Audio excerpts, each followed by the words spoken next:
Now the next topic is nested two dimensional list in Python. ठीक है, इधर पर हम नेस्टेड टू डायमेंशनल लिस्ट देखेंगे पाइथन में। अब जैसे हम लिस्ट क्रिएट करते हैं तो एक वेरिएबल में एक हमने लिस्ट क्रिएट कर लिया तो उसकी इंडेक्सिंग हो जाती है।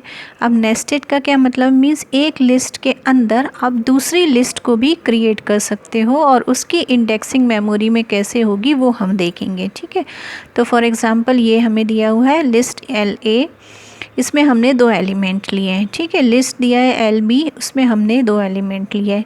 फिर हमने एक और लिस्ट ली है LC, उसमें हमने 2 एलिमेंट लेने के साथ फिर एक लिस्ट भी ली है जो ऑलरेडी क्रिएटेड है। मीन्स देखो, अब इस एक लिस्ट के अंदर हमने इस लिस्ट के भी आइटम है और दूसरी लिस्ट को भी हमने लिया हुआ है, तो ये नेस्टेड लिस्ट हो जाएगी, है ना।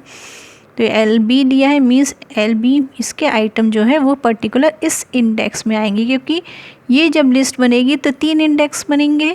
अब 3 इंडेक्स में पहले इंडेक्स में 11 होगा, दूसरे इंडेक्स में 44 और तीसरा जो इंडेक्स होगा उसके भी 2 पार्ट्स होंगे और उस 2 पार्ट्स में ये 2 एलिमेंट्स स्टोर होंगे।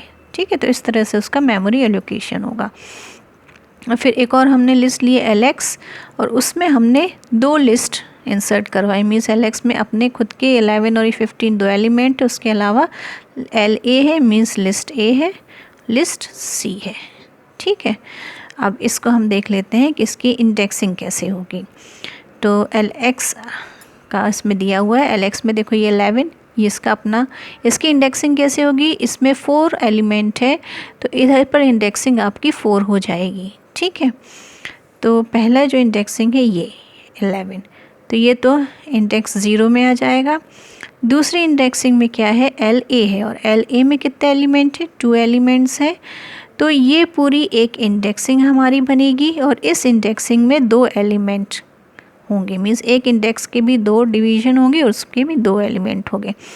तो इसको हम कैसे लिखेंगे, ये इंडेक्स 0 में 1 एलिमेंट है, ये इंडेक्स 1 में, इंडेक्स 1 के 0 में, तो ये 2 डायमेंशनल हो गया। मीन्स इंडेक्स 1 है, उसके 0 इंडेक्स में ये एलिमेंट है और ये भी इंडेक्स 1 है और उसके 1 इंडेक्स 1 में, उसके 1 इंडेक्स में ये एलिमेंट है ना। मीन्स ये पूरा इंडेक्स 1 है मगर इसके भी 0 में ये है और इसके 1 में ये है।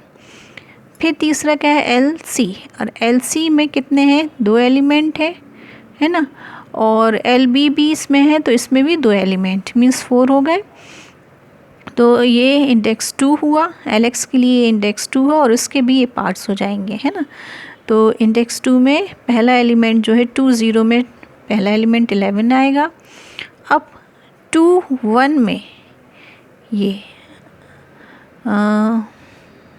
इधर पर एंगल C, तो एंगल C में 11 और 44 है ना। तो एंगल इंडेक्स 2 है तो 2 के 0 में 11 आएगा और 2 के 1 में 44 आएगा।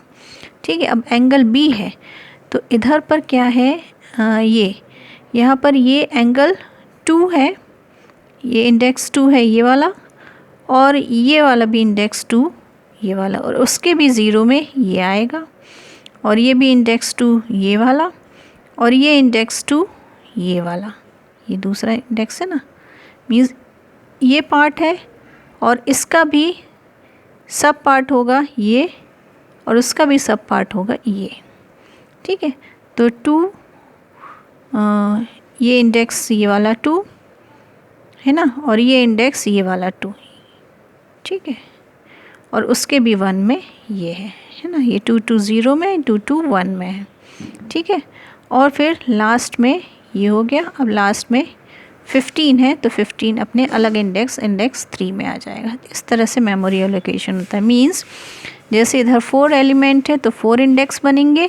अब इसमें आपके जितने भी एलिमेंट हैं तो वो इसी इंडेक्स को पार्ट्स में डिवाइड करके शेयर करेंगे और वो इसमें जितने भी एलिमेंट आएंगे वो इसी इंडेक्स में पार्ट्स में डिवाइड करके शेयर करेंगे और फिर उसको हम अलग अलग नंबरिंग बढ़ाते जाएंगे। नहीं, जैसे 2 है तो 2 के 0 में, 2 के 1 में।